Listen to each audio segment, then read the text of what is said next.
জি madam. কি আরে তুই কি আমার সাথে মজা নিতেছস? হ্যাঁ ফাইজলামি করছিস আমার সাথে? আরে আপনি মারতেছেন কেন আমারে? মরতেছি কেন বুঝতে পারতেছিস? তাই ইচ্ছা করতেছে তোর জুতা দিয়ে পিটাইতে। তোকে আমি 10 মিনিট যাবত বলতেছি আমাকে একটা সিগারেট দে। আমার মাথাটা তো একদম গরম হয়ে আছে, একটা দোকানপাট খোলা নাই যে আমি সিগারেট খাবো। আর তুই কি নামাজের ভং ধরে বসে আছিস? আপনি দেখতেছিলেন না আমি নামাজ পড়তেছিলাম? নামাজ রেখে আমি কিভাবে আপনাদের সিগারেট দিই? দেখ এত কথা আমার ভালো লাগতেছে না। ভালো ভালো বলতেছে আমাকে একটা সিগারেট দে। আপনি মানুষটা কি আমি জানি না, আপনি হিন্দু না মুসলমান, কিন্তু যদি আপনি মুসলমান হয়ে থাকেন, একটা মুসলমান হয়ে যখন আরেকজন মানুষ নামাজ পড়ে তার নামাজের ব্যাঘাত ঘটাতে হয় না। আমার কাছে নামাজ আগে, আমি নামাজ শেষ করব, তারপর আমার দুনিয়ার সব কাজ। তাই চাওয়ালার বাচ্চা চাওয়ালা, তোর কাছে তো আমি এত কিছু শিখতে আসি নাই। বেশি লেকচার দিবে না বলে দিলাম, একদম থাপড়ে টাপড়ে সোজা করে দিব। তুই চিনছ মানে? হ্যাঁ তোর যেটা তো নামাজ পড়ার ইচ্ছা থাকে তাহলে তুই মসজিদে যা পড়বি, তুই এখানে নামাজ পড়ছ কেন?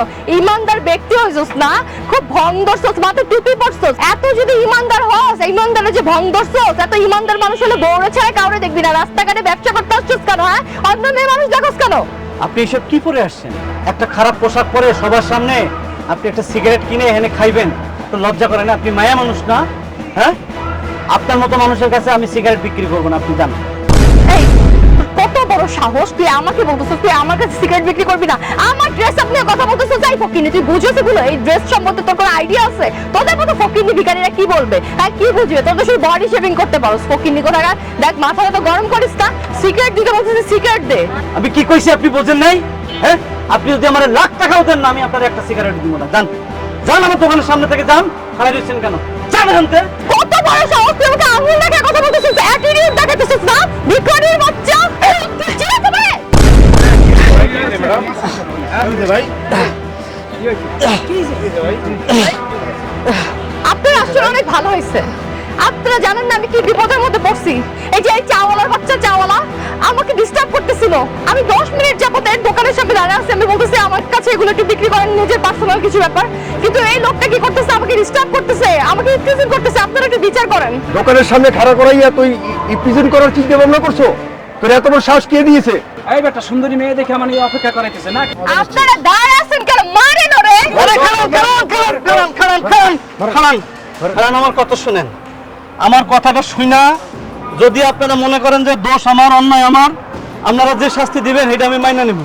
শুনেন যে আমি ওই ওখানে নামাজ পড়তেছিলাম দোকানের ভিতরে। আরে মামাই একটা সিগারেট দাও তো। আরে কি আজব ব্যাপার, আমি আপনাকে বলতেছি আমাকে একটা সিগারেট দেন। আপনার সমস্যাটা কি? আপনি কি বসে আছেন ভং ধরে? নামাজ পড়তেছস, মানুষের দেখাইতেছস রাস্তাঘাটে নামাজ পড়তেছে। একটা সিগারেট দে তো, মাথাটা তো গরম হয়ে আছে, একটা সিগারেট দে। আরে কি আজব তো। এই তুমি বয়রা শুনতে পাস না কানে? আরে এই তোরে বলতেছি, কি আজব। আরে এই রাস্কেল কানে শুনতে পাস না? আরে হ্যাভলার মতো দাঁড়াছিস কেন? এই পাশে এইদিকে আয়। ম্যাডাম কি আরে এখন আপনারা কোন দোষটা কি আমার? কার দোষ কোন আপনারা? এই ম্যাডাম, দোষ তো দেখতেছি আপনার। এখন এখন নিজে বলো তাতে তো আপনারই দোষ। আপনারই দোষ।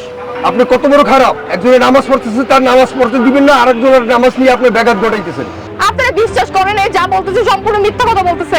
আমি এরকম কিছু করি নাই। আমি কেন সিগারেট খাবো? আমি এখানে আসছিলাম চিপস বিস্কিট এগুলো কেনার জন্য। এই সম্পূর্ণ মিথ্যা কথা বলতেছে। একা তো আমাকে ডিস্টার্ব করছে, বডি শেভিং করছে, মাঝে মাঝে কথা বলছে, এখন আপনাদের কাছে আমাকে খারাপ করতেছে। বিশ্বাস করেন আমি এরকম কিছু করি নাই। ওই ম্যাডাম আপনি মিথ্যা কথা বলেন কেন? হ্যাঁ আপনি কি মনে করছেন আমার কি নরম পাইছেন? এতক্ষণ আমি অনেক সহ্য করছি। হ্যাঁ আমার কিন্তু হাত আছে। হ্যাঁ এবার যদি একটা মিথ্যা কথা বলেন না, আমি কিন্তু আপনার গায়ে হাত তুলতে বাধ্য হবো। সত্যি কথা কোন বলতেছি না, ঠিক আছে আমি একটু অ্যাডিক্টেড সিগারেট নিয়ে।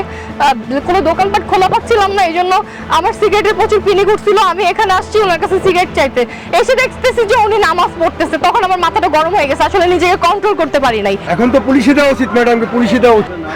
না না না আমাকে পুলিশে দিবেন না, আমার কথাটা শোনেন। আমি ভুল করছি, প্লিজ আমার কথাটা শোনেন। আমাকে পুলিশে দিবেন না। আমি আর জীবনে এরকম নিকৃষ্ট কাজ করবো না। আমি একজন মুসলমান হয়ে আমি যে অন্যায় করছি আমি বুঝতে পারছি, আমি অনেক করে ভুল করছি। আমাকে প্লিজ মাফ করে দেন। আচ্ছা আচ্ছা শোনেন, আপনারা উনি যেহেতু ক্ষমা চাইতেছে আপনারা ওনারে ক্ষমা করে দেন। আর আমি ক্ষমা করতে পারি একটা কারণে, উনি যদি এরকম বেশভূষ বাদ দিয়া যদি আল্লাহর কথা চলে, নামাজ কালাম পড়ে, তাহলে আমি ওনারে ক্ষমা করে দেব। নইলে সবাই নিয়ে ওনারে পুলিশের কাছে দিতে হতো। কি কন আপনারা? ঠিক আছে মুসলমানরা ঠিক আছে।